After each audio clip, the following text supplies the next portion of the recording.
Welcome to Rawat भाटा college. आज हम BA third year political science के फर्स्ट पेपर में पढ़ेंगे अरस्तु। अरस्तु में इससे पहले सामान्य परिचय हमने पढ़ लिया था। आज हम अरस्तु का क्रांति संबंधी सिद्धांत पढ़ने जा रहे हैं। अरस्तु ने अपने ग्रंथ पॉलिटिक्स में इस बात पर भी विचार किया है कि विभिन्न राज्यों में किन कारणों से क्रांति होती है और उन क्रांतियों का निवारण कैसे किया जा सकता है। यह उल्लेखनीय है कि अरस्तु ने क्रांतियों के अनेक कारण बताए हैं, लेकिन क्रांति का आर्थिक कारण अरस्तु ने उस पर विचार नहीं किया है। उसके अनुसार इसका कारण राजनीतिक अत्याचार है। अब हम एक एक करके अरस्तु के द्वारा बताए गए क्रांतियों के स्वरूप देखेंगे कि अरस्तु के अनुसार क्रांति के क्या क्या स्वरूप हैं। तो अरस्तु ने दो प्रकार की क्रांतियां बताई है, पहली पूर्ण क्रांति और दूसरी अर्ध क्रांति। पूर्ण क्रांति जब राज्य का स्वरूप पूरी तरह से बदल जाता है, अर्थात राज्य का संविधान, राज्य की शासन पद्धति पूरी तरह से बदल जाती है, उस पर कार्य करने वाले लोग, सरकार, सब कुछ बदल जाता है, तो वह पूर्ण क्रांति कहलाती है। जबकि अर्ध क्रांति जब राज सत्ता वर्तमान अधिकारियों के हाथ से निकलकर अन्य व्यक्तियों के हाथ में चली जाती है, अर्थात वहाँ शासन पद्धति में परिवर्तन नहीं होता, केवल व्यक्तियों में परिवर्तन होता है, तब वह अर्ध क्रांति कहलाती है। अब देखते हैं हम अरस्तु के अनुसार क्रांति का अर्थ। अरस्तु की क्रांति संबंधी धारणा आज की क्रांति की धारणा से अलग है। आज क्रांति का अर्थ है राज्य में जनता अथवा उसके एक भाग द्वारा सशस्त्र विद्रोह करके शासन में परिवर्तन लाना, परंतु अरस्तु के अनुसार क्रांति का अर्थ है संविधान में परिवर्तन। दूसरे शब्दों में कहा जाए तो संविधान में किसी भी प्रकार का संशोधन होना क्रांति है। अरस्तु यहाँ रूढ़िवादी विचारक के तौर पर हमें नज़र आता है, क्योंकि किसी भी प्रकार के परिवर्तन को अरस्तु क्रांति कहता है और उस परिवर्तन को रोकने के उपाय भी अरस्तु बताता है। अरस्तु के अनुसार क्रांति का अर्थ रक्तपात के से किए गए परिवर्तन से ही नहीं है, बल्कि सामान्य संविधान में जो सामान्य रूप से परिवर्तन किया गया है वो भी क्रांति है। इसलिए अरस्तु द्वारा बताई गई क्रांतियों की तुलना आज की क्रांतियों जैसे फ्रांस, रूस या चीन की क्रांति से करना उचित नहीं है। उसकी क्रांतियों का अर्थ तो परिवर्तन मात्र है। अरस्तु का विचार है कि क्रांति मस्तिष्क से ही उपजती है, किसी बाह्य कारण से इसकी उत्पत्ति संभव नहीं है। क्रांतिकारी का ध्येय समाज में लाभ एवं सम्मान प्राप्त करना होता है। जब जब किसी राज्य द्वारा अपने नागरिकों को तंग व परेशान किया जाता है या कुछ महत्वाकांक्षी पुरुष समाज में अपना सम्मान व लाभ कमाना चाहता है, तभी क्रांति जन्म लेती है। समाज में राज्य क्रांति एक ऐसी महान समस्या है जो दैनिक सामाजिक जीवन में विघ्न उत्पन्न करती है। राज्य का स्वरूप बदल जाने या सरकार बदल जाने या सत्ता के एक वर्ग से दूसरे वर्ग में चले जाने को ही अरस्तु क्रांति कहते हैं, और किसी भी राज्य के लिए अरस्तु क्रांति को अच्छी बात नहीं मानते। अब देखते हैं राज्य क्रांति के कारण। अरस्तु ने क्रांति के अनेक कारण बताए हैं, जिनका हम एक एक करके उल्लेख करेंगे। सबसे पहला कारण है अन्याय की भावना।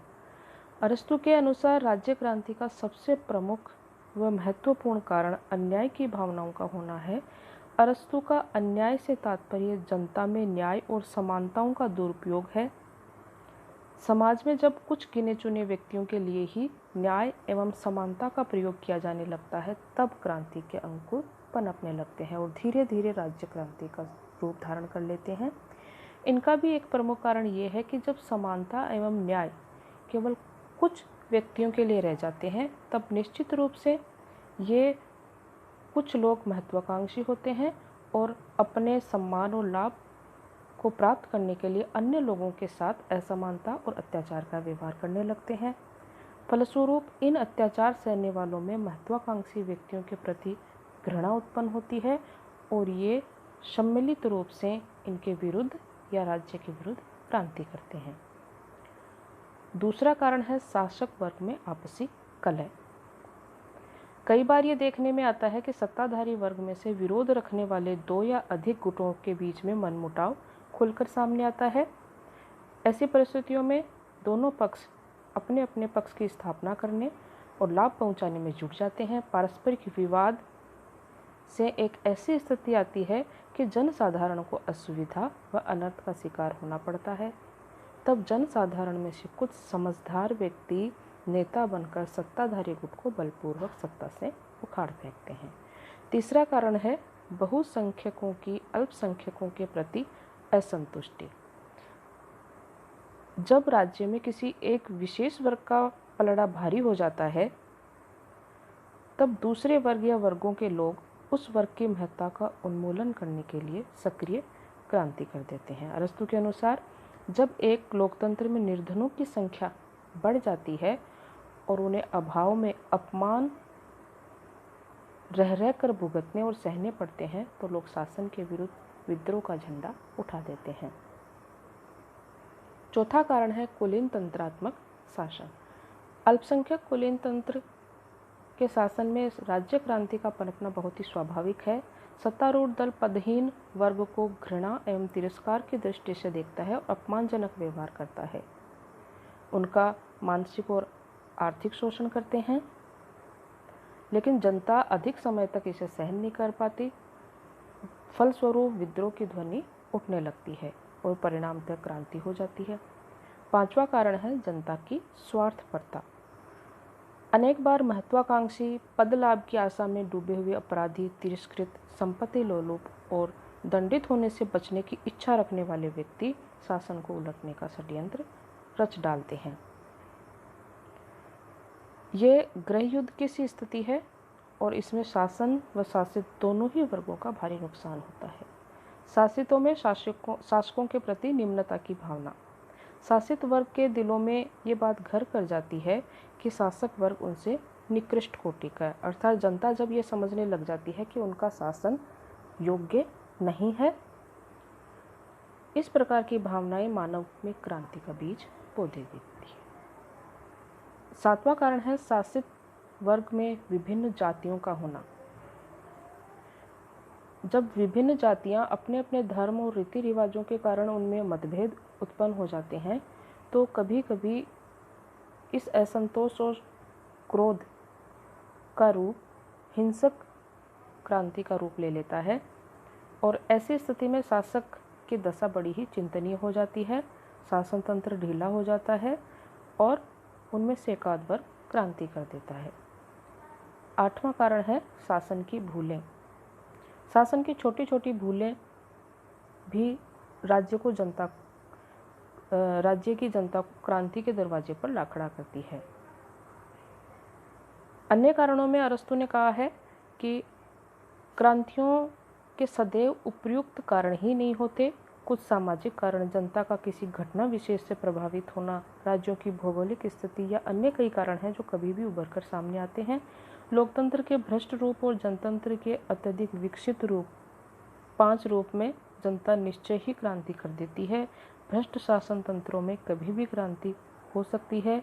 योग्य शासकों में सैद्धांतिक मतभेद के परिणाम स्वरूप सक्रिय असहयोग प्रकट होता है। ऐसे समय में सैनिक क्रांति मंच पर प्रकट होती है। स्वेच्छाचारी राजतंत्र और निरंकुश राजाओं के शासन क्रांतियों को अधिक मात्रा में जन्म देते हैं। इसके अलावा विभिन्न प्रकार के राज्यों में क्रांतियों के विशिष्ट कारण भी अरस्तू ने बताए हैं। जैसे समूह तंत्र या गुट तंत्र में क्रांति किसी विशिष्ट कारण से होती है। इसमें अरस्तू के अनुसार क्रांति का मुख्य कारण नेताओं का अस्तित्व है। ये लोग अपनी अपनी छवि बनाने के लिए भाषण देते हैं, जनता को भड़काते हैं और जब धनिक लोग अपनी निंदा से थक जाते हैं तो वे इनके प्रति विद्रोह कर देते हैं। धनिक तंत्र में क्रांति क्यों होती है? धनिक तंत्र में क्रांति का मुख्य कारण होता है शासक वर्ग में पारस्परिक द्वेष व संघर्ष और आम जनता के प्रति अन्यायपूर्ण व्यवहार। निरंकुश प्रजातंत्र में क्रांति का कारण है कि राजतंत्र का जब रूप विकृत हो जाता है तो शासक जनहित को भूलकर स्वार्थी हो जाते हैं और उनका शासन निरंकुश तंत्र में बदल जाता है। जनता लंबे समय तक अत्याचारों और अपमानजनक व्यवहार को सहन नहीं करती और उसमें क्रांति हो जाती है। कुलीन तंत्र में क्रांति के कई कारण हो सकते हैं, जैसे शासकों के बीच में मतभेद, शासक वर्ग द्वारा जनता की उपेक्षा, शासक वर्ग के द्वारा अन्याय के मार्ग पर चलना, शासक वर्ग द्वारा अपनी श्रेष्ठता व सम्मान एवं स्वार्थ सिद्धि के लिए बहुमत के हितों की उपेक्षा करना।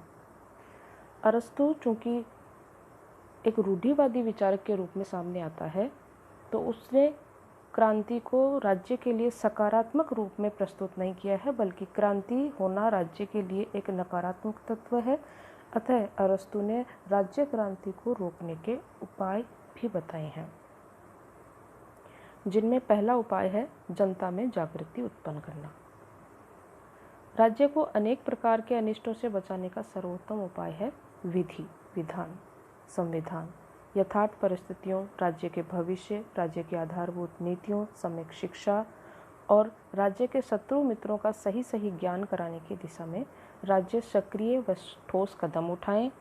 राज्य को जागृत जनता न कुछ गलत सोच सकती है और न ही ऐसा कुछ कर सकती है। दूसरा है परिवर्तनकारी शक्तियों पर रोकथाम। अरस्तु के अनुसार जो शासक छोटे छोटे परिवर्तन के प्रति सक्रिय रहता है और छोटे छोटे परिवर्तनकारी व्यवहार के प्रति जागरूक रहता है और रोकथाम की प्रयास करता है, वो क्रांति की रोकथाम कर सकता है। इसलिए प्रत्येक शासक को इन छोटे छोटे परिवर्तनों को रोकना चाहिए। अधिकारी वर्ग की सेवा अवधि का निर्धारण। क्रांतियों को रोकने के लिए अरस्तु ने पदाधिकारियों की सेवा अवधि 6 माह निर्धारित की। इतनी छोटी अवधि का निर्धारण आज के युग में तो संभव नहीं है, किंतु यह अवश्य है कि अल्पकालीन सेवा अवधि में शासन में अधिकाधिक सुधारों का संयोग बढ़ता है और बारी बारी से महत्वाकांक्षी व्यक्तियों को अपनी योग्यता दिखाने का मौका मिल जाता है। शासक एवं शासित वर्ग में उचित संपर्क। इससे जनसाधारण के प्रति समान रूप से सद्भावना व सम्मानपूर्ण व्यवहार, जनता के हृदय में शासक वर्ग के प्रति सौहार्द बनाए रखने की यह एक अचूक कुंजी है। पांचवा है जनता को भावी खतरों की सूचना। शासक वर्ग को चाहिए कि वह जनता को सदैव राज्य पर छाए हुए संभावित खतरों का सम्यक ज्ञान कराता रहे। इससे जनमानस में आलस्य नहीं भरेगा। अधिकांश दुर्बल चरित्रों को स्वार्थपूर्ण षड्यंत्र को रचने का मानसिक अवकाश भी नहीं मिलेगा। विरोधी मत के शासकों को समान पद। क्रांति को दूर रखने का एक उचित उपाय ये भी है कि विरोधी मतावलंबी गुटों को शासन सौंप दिया जाए।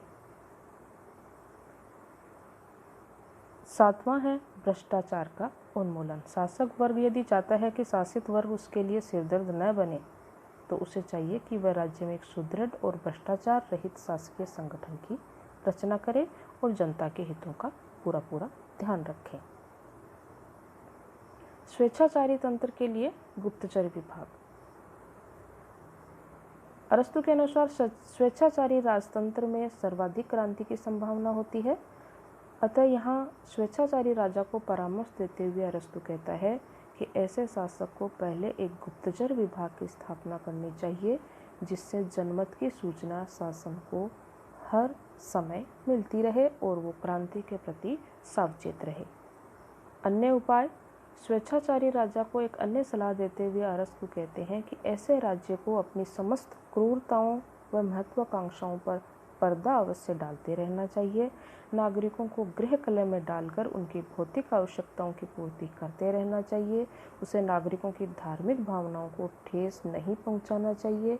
उसे अपनी फूट डालने की नीति के अनुसार कुछ अत्यंत प्रभावशाली नागरिकों को पुरस्कार आदि दे देना चाहिए और ऐसे लोगों से मित्रतापूर्ण व्यवहार बनाए रखना चाहिए जिनका नागरिकों पर असर हो। आवश्यकता पड़ने पर गुप्त रूप से काबू में न आ सकने वाले तत्वों के विरुद्ध हथियारों का भी उपयोग किया जा सकता है। अरस्तु की राज्य क्रांति संबंधी विचारधारा अत्यंत मौलिक है। अपने गुरु प्लेटो से वह सदैव आगे रहा है।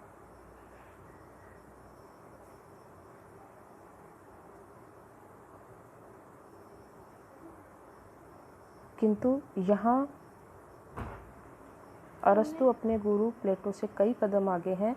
राजनीतिक विचारों के इतिहास में क्रांति की विशद व्याख्या, उसके कारण और रोकथाम के उपायों से पहली बार परिचित कराने का श्रेय इस प्रकार अरस्तु को ही जाता है।